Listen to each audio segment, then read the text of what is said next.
So I will begin with a disclaimer, and you probably already know what I'm going to say.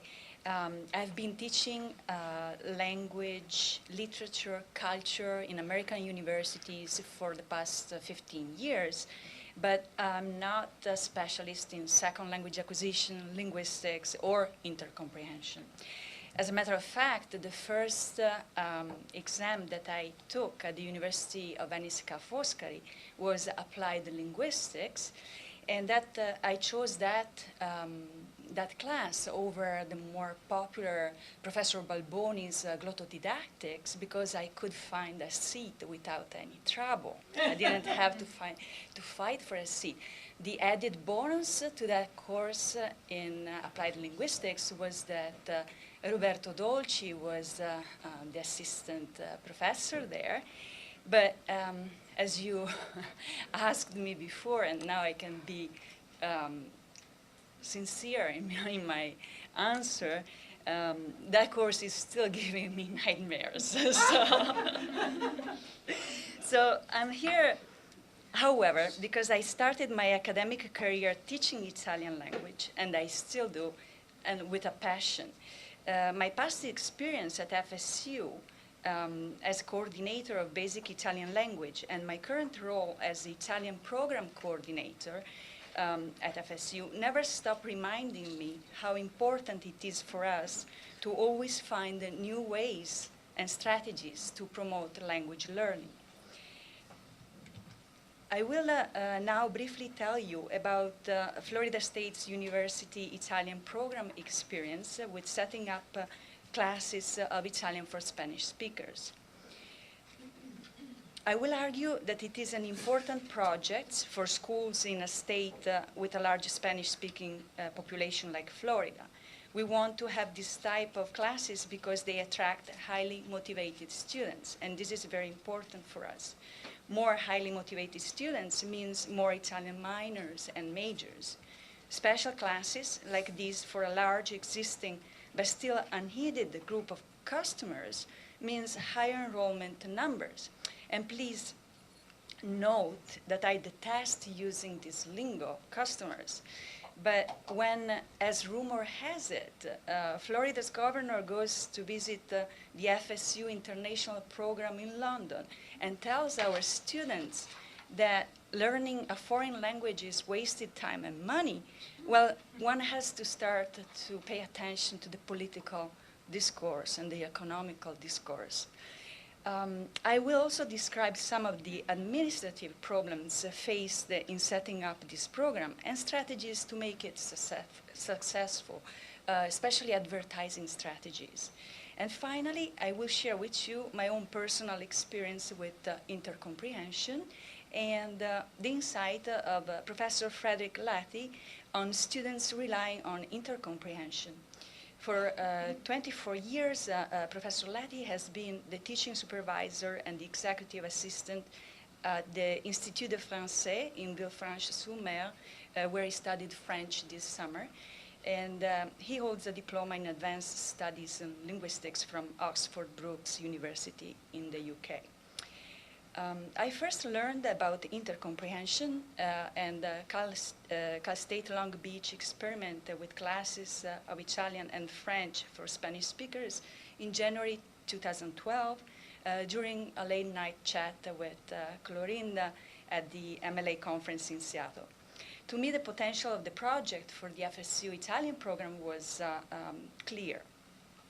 And I told Clorinda that we would have started the same project, even without asking my colleagues. But when I went back, they were just enthusiastic about it. So there was no problem there. We started our first class of Italian for Spanish speakers in fall 2012. I must say that there was no hesitation on our part to embrace this project because we knew that we could count on Fabrizio Fornara to teach this class. Fabrizio is currently a PhD student in instructional systems at the FSU Department of Education, has a laurea in modern languages from the Università Statale di Milano, an MA in Spanish as a foreign language from the University of Barcelona, and is completing his PhD in philology, Spanish philology, at the University of Barcelona. So part of the modern languages and linguistics departments, Florida State University Italian Studies program is quite large and active. It is the only Italian Studies master program east of the University of Texas at Austin and south of the University of North Carolina, Chapel Hill. There is a program at University of Georgia, but it's not really clear from their website what kind of graduate program they're offering. So each semester, our classes have an enrollment of over 600 students. And we're not counting the enrollment in the FSU program in Florence. Unfortunately, the university does not have a system to track minors, so we don't know how many minors we have, but the majors and co-majors, double majors number is about 45 per academic years. And since the beginning in 2000, the master program has awarded 40 degrees, and we're very proud to say that our placement records are excellent, both in PhD programs and on the job market. Florida has a really good demand for instructors and teachers at the high school and community college level for Italian teachers. We normally have about 8 graduate students in the program. This year we have 11, so the program is growing. According to new Census Bureau figure released in 2013, more than 1 out of 4 Floridians speak a language other than English in their homes, with Spanish being the most common. More than 27% of Floridians spoke a language other than English in 2011, and the overwhelming majority of those spoke Spanish or Spanish Creole. That amounted to about 3.6 million Spanish-speaking denizens out of Florida's 17.9 million residents over the age of 5. Florida's overall population is 19.3 million people. The next common non-English language spoken at home was French or French Creole. Almost 500,000 Floridians spoke French Creole, the language spoken in Haiti and other former French colonies. Other largely spoken languages were Portuguese, Brazilians in South Florida, German along the Gulf Coast, Vietnamese in the Orlando area. In the Miami-Fort Lauderdale region, 51% of residents spoke at home a language other than English. In more than 3/4 of these cases, the language spoken was Spanish. In the Orlando and Naples areas, which include a large number of farming communities, more than 1/4 of residents spoke a language other than English. Florida's population is 22.5% Hispanic, and the most important groups are Cuban Americans in the Miami-Dade country area, Puerto Ricans in Orange and Seminole counties, South Americans, mainly Colombian, Venezuelans, and Argentinians in southeastern Florida, Nicaraguans concentrated in the Miami-Dade region, and there is also a large historical Latino population in the Tampa area, composed mainly of Spaniards, Cubans, and Italians. In contrast, with the West Coast or the Southwest of the US, the Mexican-American presence is quite small in Florida.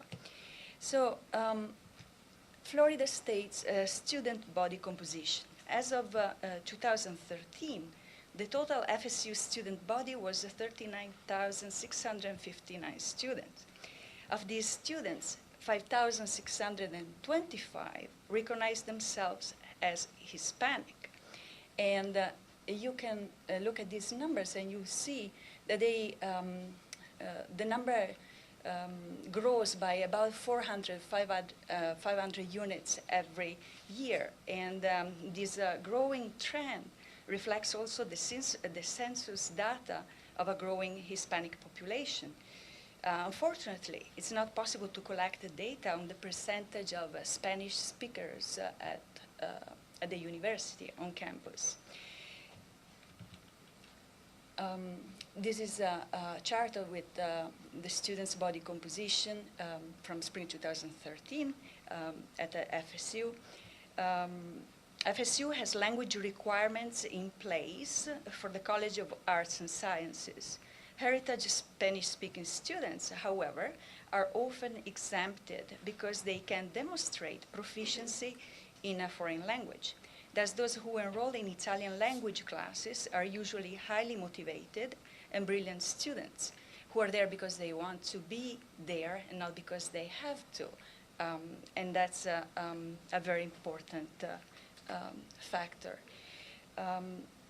By adding to our offerings Italian for Spanish speaker classes, we managed to lure the students into a class specially tailored to their intercomprehension ability, thus raising our enrollment in general, since they do not need to take these classes.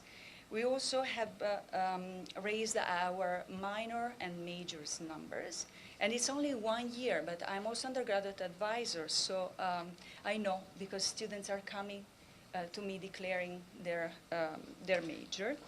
And we also noticed that many graduate students take this class, something that it does not happen with the normal Italian language classes.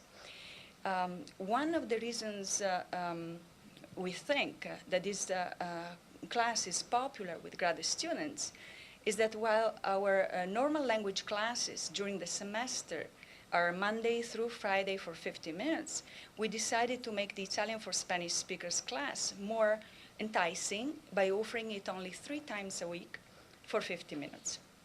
It is offered on Mondays, Wednesdays, and Fridays. We feared that the Friday class would be a deterrent, but it doesn't appear to be so.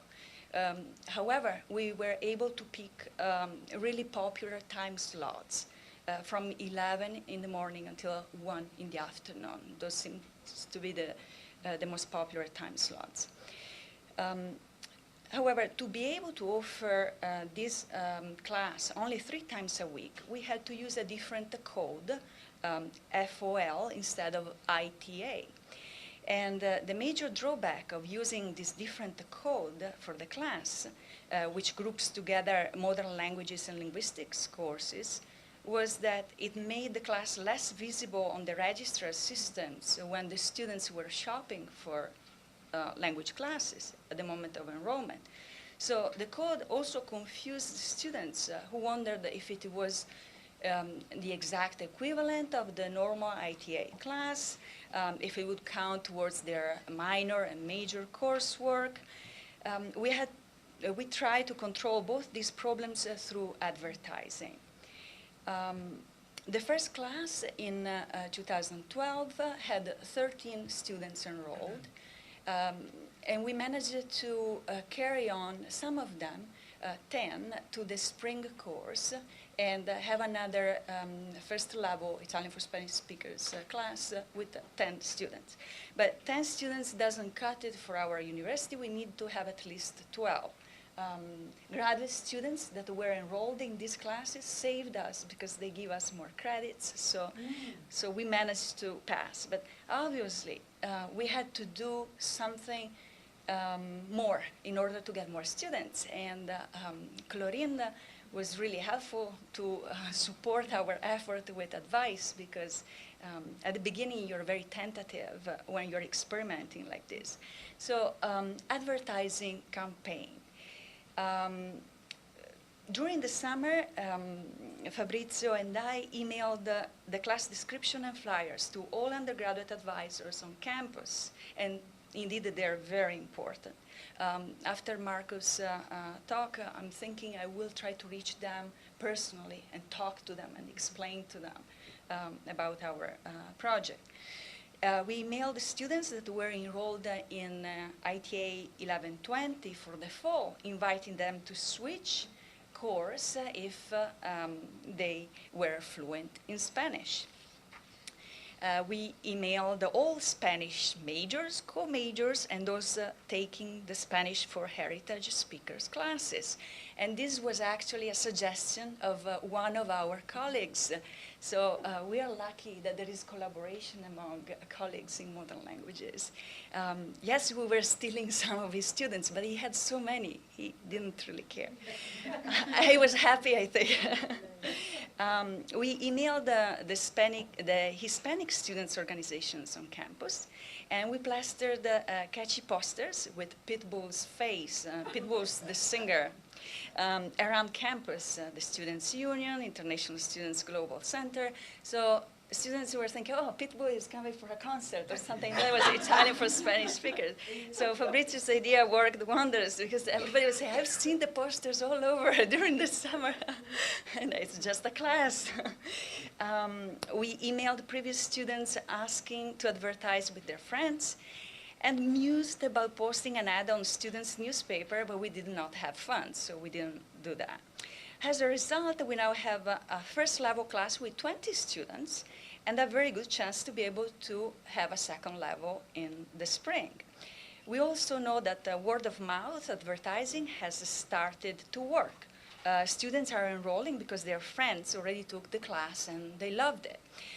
Now, the same thing about advertising that I've heard about Clorinda comes also from my colleague in Portuguese, who's been offering Portuguese for Spanish speakers for 4 or 5 years. And she's got 2 classes at each level going on with more students than she can admit into these classes. And her explanation was, you know, they start talking to friends and then they will come. But it takes a little bit to get the class known. So our objective is to be able to offer the 3 language levels each semester. At that point, we will be ready to adopt a textbook that is specific for this class. Right now, it's still an experiment. At the moment, the Italian for Spanish speakers class adopts the same textbook as the regular language class, and the instructor covers the same program, grammar-wise, so that students can easily fit into the upper level regular language classes if they decide to do so for the following semester. However, the instructor writes, he's got the honor of writing his own syllabus, is free to customize content, exercises, and assignments to the need of the students, to devise quizzes, written and oral tests, midterm, and final exam. And for what concerns the content of the course, I'm sure that Fabrizio will be happy to answer your questions for curriculum-related questions. So I wish now to offer you my very recent personal experience with intercomprehension in a language learning situation. As I mentioned at the beginning, despite having often taught Italian to Spanish-speaking students in mixed classes, I only recently have started to reflect seriously on the methodological and learning implications of intercomprehension. I grew up speaking Italian and Venetian dialect. I studied Latin, Attic Greek. I learned English and Czech during my high school and university years. However, I never seriously studied any other Romance language. I had no trouble passing the graduate reading exams in Spanish and French, so I almost took for granted my reading ability in those languages.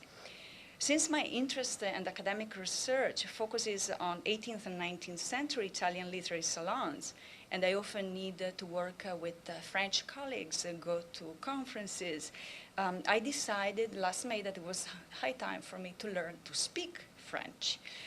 An equally strong motive in this decision was to see how my intercomprehension skills would work when I would be forced to actively enter the oral production phase in another Romance language, not simply understand the written text. I'm well aware that understanding something intellectually is not the same as understanding it through experience. So I decided to become a language student again. I enrolled at the Institut de Français in Villefranche-sur-Mer near Nice, beautiful place, so that helped. According to web reviews, this private institute is arguably the best in the world for the teaching of spoken French. But I warn you, the institute does not foster intercomprehension. And this is also, I think, mostly because of the kind of customers they do have. It's a private school. They adhere to the Total Approach program that emphasizes the audio-visual method and the fundamental French vocabulary. The fundamental vocabulary is a list of the most used 1,500 French words and expressions used in daily conversation and arranged by frequency of use.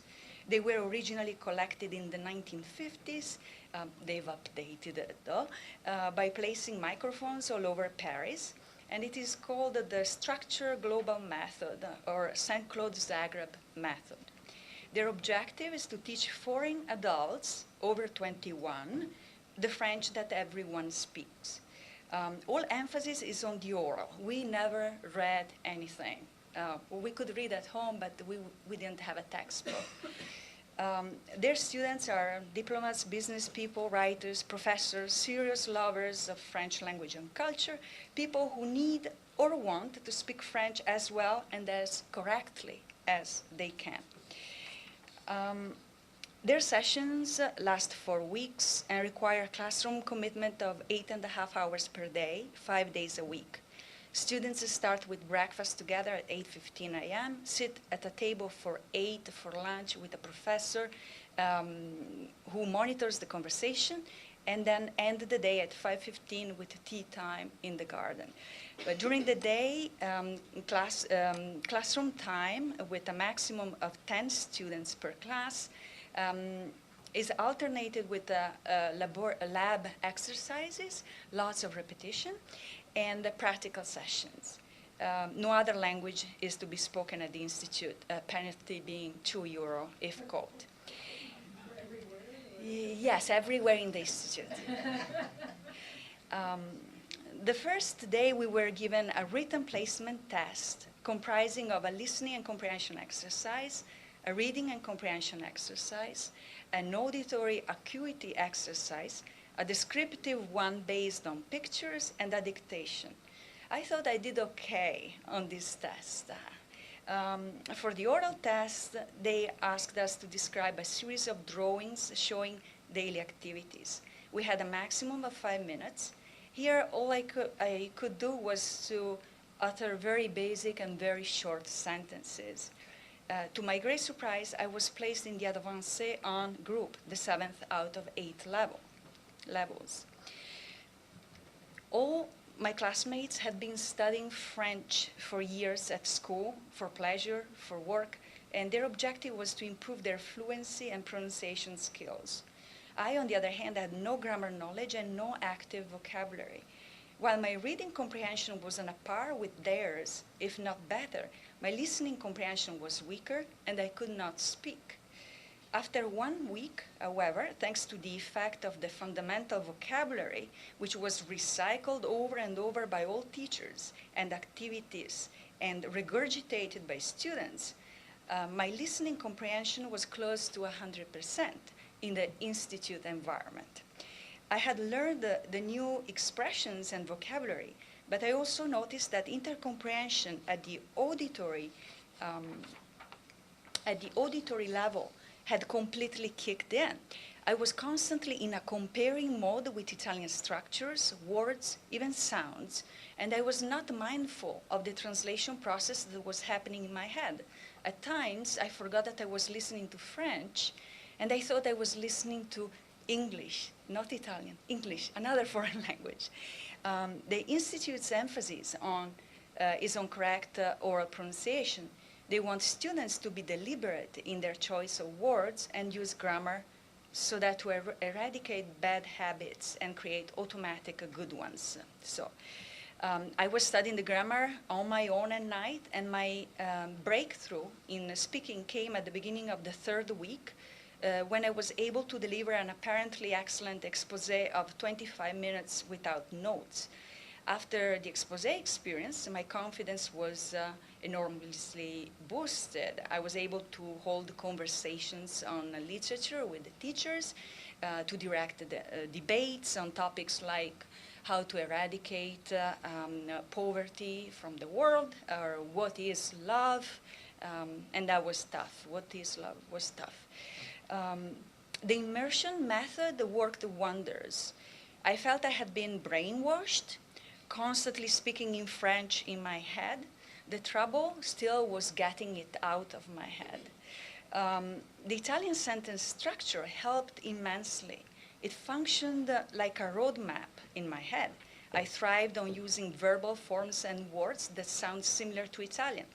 However, when they taught us idiomatic expressions that I could not relate to Italian, it took me a few days before being able to use them with ease.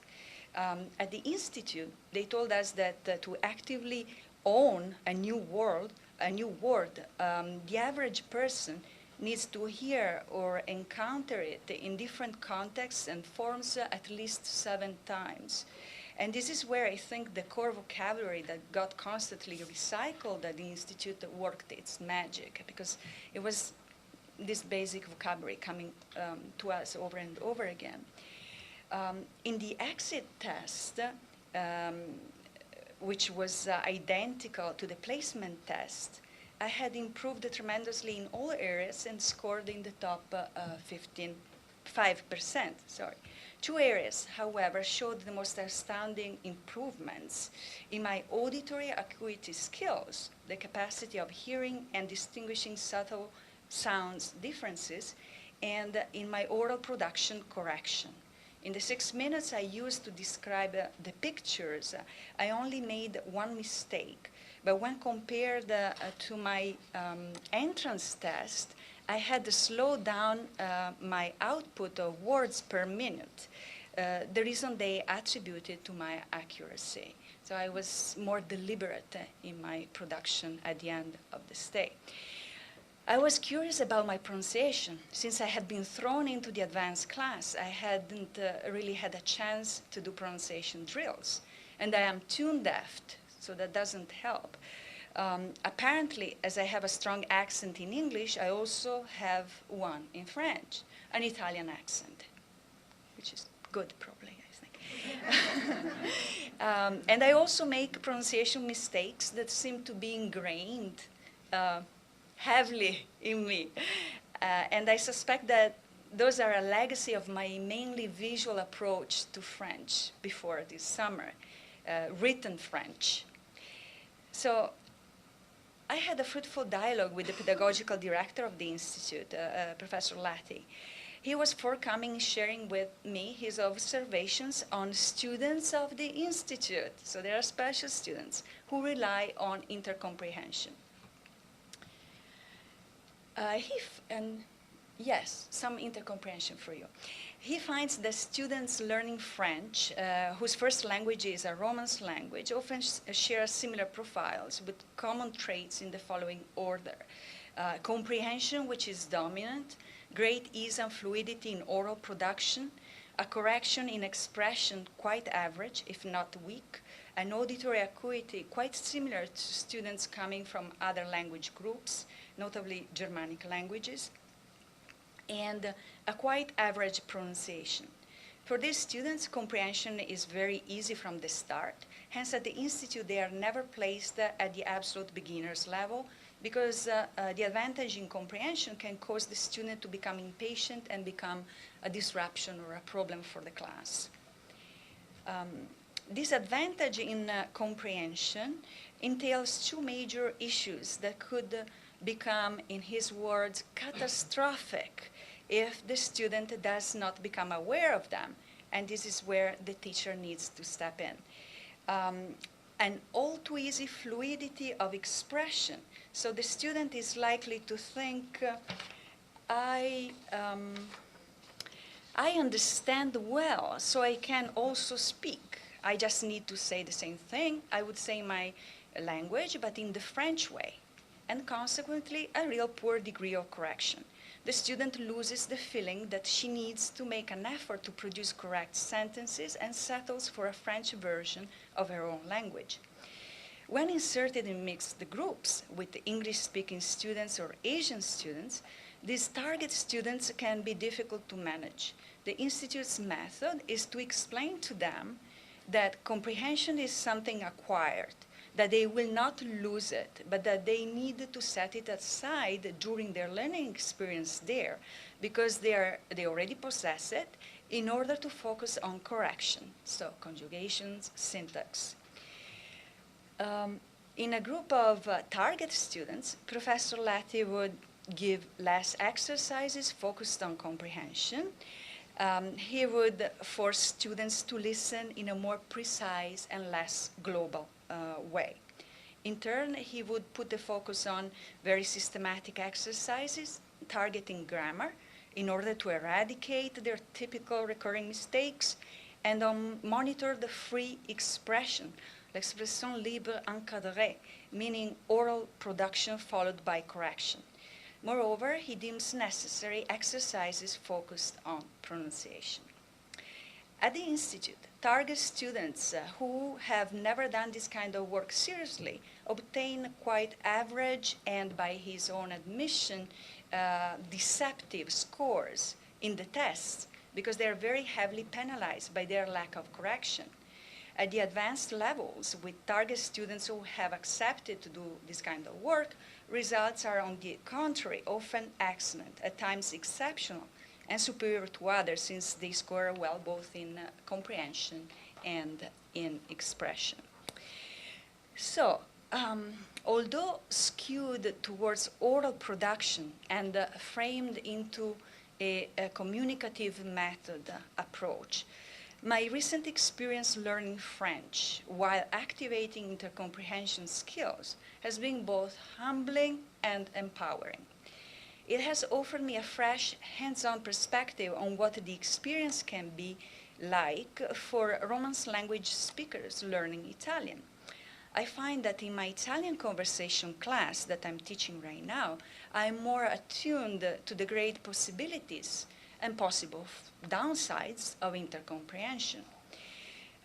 Learning from this experience, however, when thinking of our target students, I believe we should pay a certain degree of attention to correct oral and written production.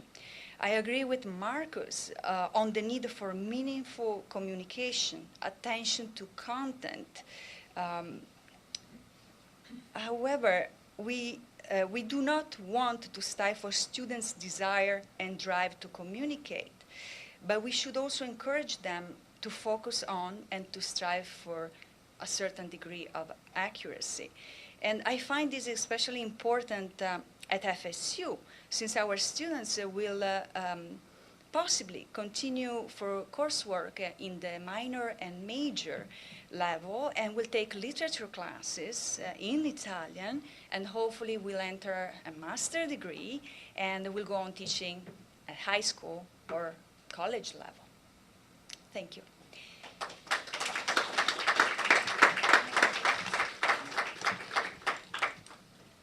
Sì, se ci sono domande magari dopo. Oppure se avete delle domande. Sì.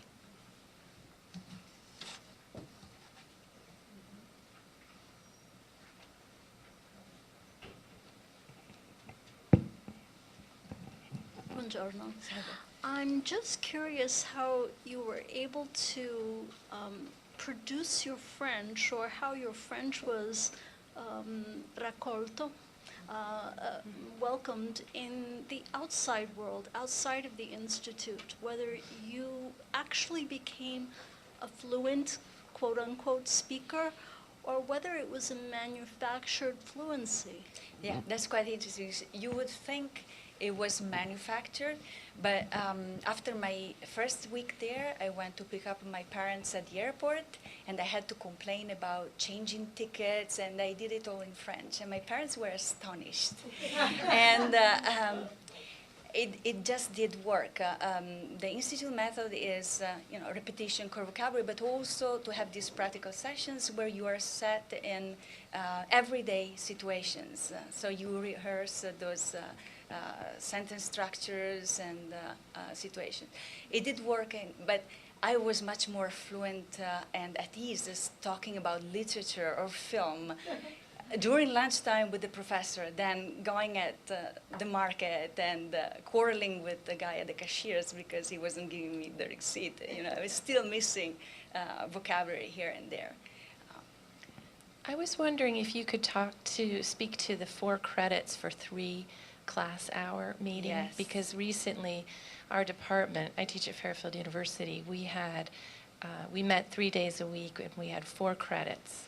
But then the dean said that we couldn't have, because we have a significant online component, and she said that we can no longer operate that way. So I'd be interested to hear what you did. Yes, I'm interested to see where that's going to, because it's an experiment, and the FOL code is for experiments in modern languages and linguistics, and it allows us to have 4 credits with a 3 times per week meeting.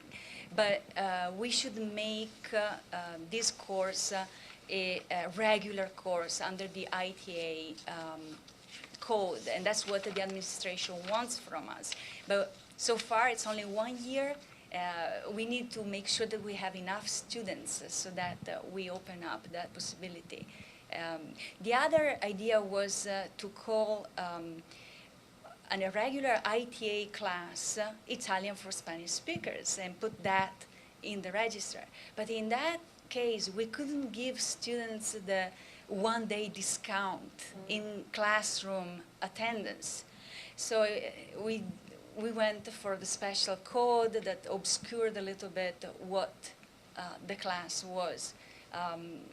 We are hoping that we'll get numbers up and make a special case for a new ITA number. So that's the situation. No, it's not an hybrid course, no.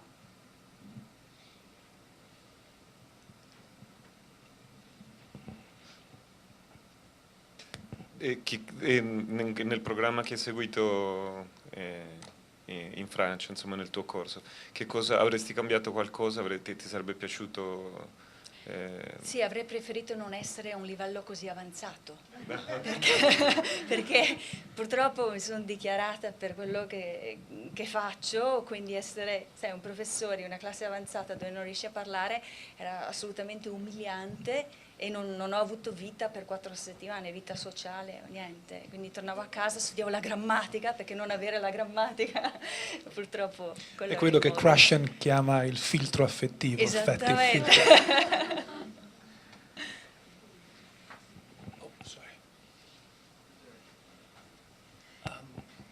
One comment about the accuracy and students moving on to the higher level and needing more accuracy. There has been a discussion, and 2 proponents or people who talked about this was Heidi Burns and Hiram Maxim at Georgetown in German.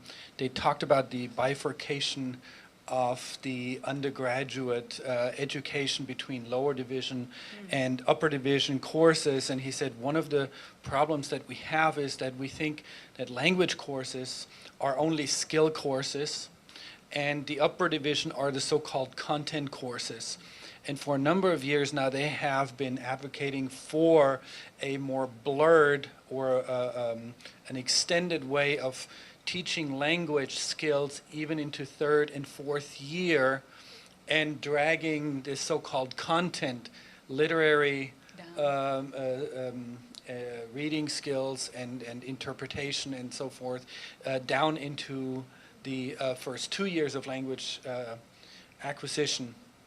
And I think we really have to go there, because to assume that in a 2-year language program our students are able to master certain advanced skills in language in writing and in speaking, I think it's just not very realistic. So upper division content professors simply have to continue teaching the language skills and accuracy and vocab building, while I think it is helpful for us to integrate reading materials, authentic materials into the lower division language courses.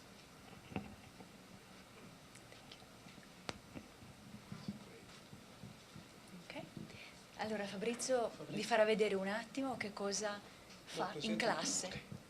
Sì. Lo presenti tu, Fabrizio? Sì, l'ho un po' già presentato. Però sì. No, ma oh, c'è tutta la slide, perfetto.